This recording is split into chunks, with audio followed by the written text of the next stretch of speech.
Welcome to my YouTube channel. My name is VassaOlga. In today's video, we're going to be talking about Rare Beauty, and I have a tester. So this tester, we're going to put under the test in today's video. If you're interested, stay tuned. We're going to get started. Rare Beauty foundations, but I have only testers. This is not real size foundations, but I got it from my aunt a couple of months ago, probably like 6 or even 7 months ago, and I was like, what do I do with that?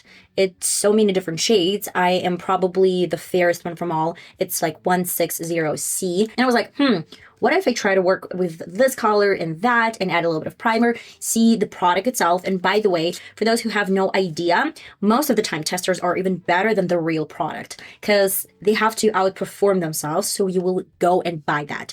This makes sense when a lot of the times people say, oh, this fragrance, when I got a tester, it was so nice and it stayed on my skin for like 12 or 13 hours. But now it wears off really fast. So what do? This is a thing, like a PR thing. So they always put some best ingredients in testers. When you purchase that, it might be not as good as it used to be. I'm going to get started with this first shade. This is not even a shade. This is a primer. I prepared and hydrated my face off camera. And let me use this primer. Ooh, the formula is really thick. It's actually glossy.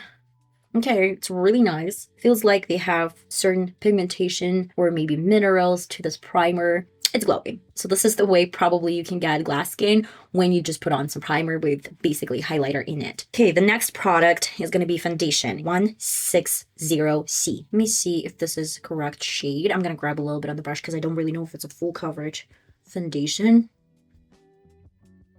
Well, I would say that the color is not bad, but it's given a little bit more yellowness than I really would love to. Still, it's really, really nice.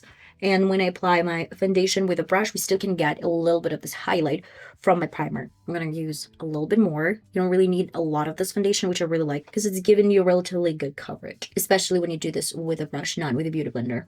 I would say that it's given like really matte and I would say even dry formula finish because it's dry. Right now it's dry. Sometimes I have a little bit of glossiness from foundation, and this is probably the reason why they're using some illuminating primer underneath because it's going to look super matte.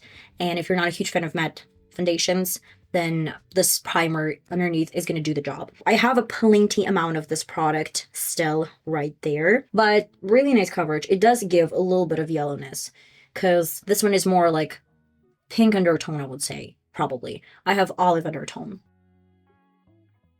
Now I want to combine the darkest foundation color, from this tester, with this color. And I'm going to use it as my bronzer on the sides. The color I'm going to be using right now, it's 540C and 450N. I need some surface. Let's use this surface, a cupboard. Okay, we'll mix it together. By the way, all of these products are super liquid. And I'm going to use the same brush that I used for the entire complexion. This is going to be the brush. I'm going to pick on a little bit of this product. Get this on the back. Maybe tap on the back of my hand a little bit. So we're not going to use too much product. I'll do a little bit more over this area. Okay, it's actually a little bit darker than I expected, but that's fine. I'm going to work with a beauty blender on top. We're going to take off some extreme amount of product. And I'm going to use some leftovers from my brush for my left side. I feel like we actually have a lot of this product left on. Now I will thin out my nose with the same combination of colors, like a nose contour. I don't really know what's going to happen, but you can tell when I took off a majority of the color, it looks so much softer. Here it's just a little bit too much, but I guess the blendability is really good. And you can definitely use this type of foundation as your concealer. It's still going to look really pretty. And I'll use this type of brush. This is an angle brush. The same color combination with any leftovers. I'm working on the sides of my nose.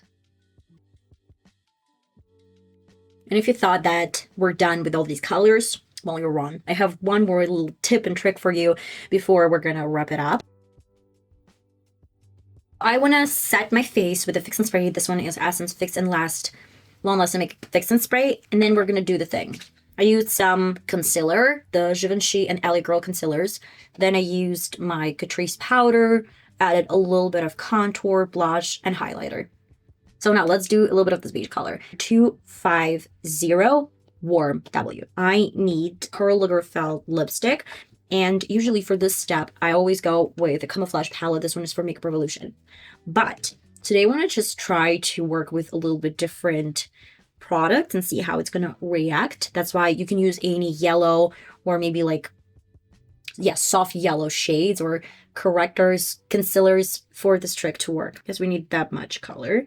And then to that, I'm going with Carla lipstick. It's really bright, and that's what you actually need, some super bright lipstick, because if it's soft, it's not even going to be visible because you're going to mix it with yellow. That's the main reason why when you mix this together, it's going to turn into this baby pink color. And I'm going to use my beauty blender, grab a tiniest bit of this foundation, and just place it on top like that. Yeah, it looks really nice and cute. But I guess I prefer my contour palette with pink a little bit more than this routine. Real quick, let me show you what I'm going to have. If I add a little bit of pink to this color, like it's soft yellow, you can tell this is like baby pink. The formula is thicker, so let's grab a little bit on. Look at that. So far so good. I really like how this came out. It's not bad. It's not sitting in the nose areas, the cracks of my nose, because sometimes certain products, they immediately get in this area. I really love the primer. It looks really pretty. Or if you don't have this primer, you can always go with a little bit of highlighter underneath and then apply your foundation, or go with a soft highlighter on top of your foundation. Vice versa.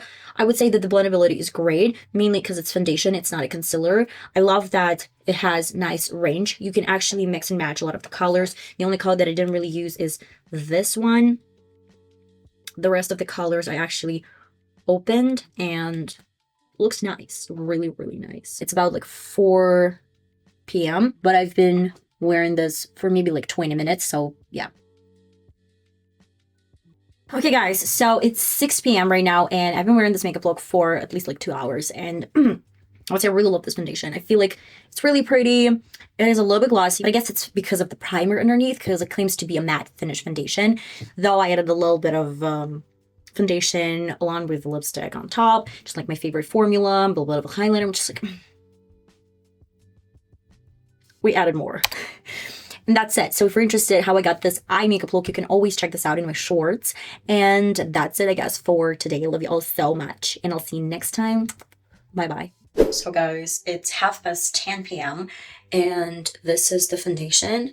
I mean, it's really not bad, but it really gives me Wet n Wild Hydrator vibes, which is not bad. I mean, like, if you are looking for a foundation, I don't really think that this one is just like exclusive. It looks good, and it looks really nice. And I've been wearing this like for 6.5 hours. That's the main reason why it's not bad.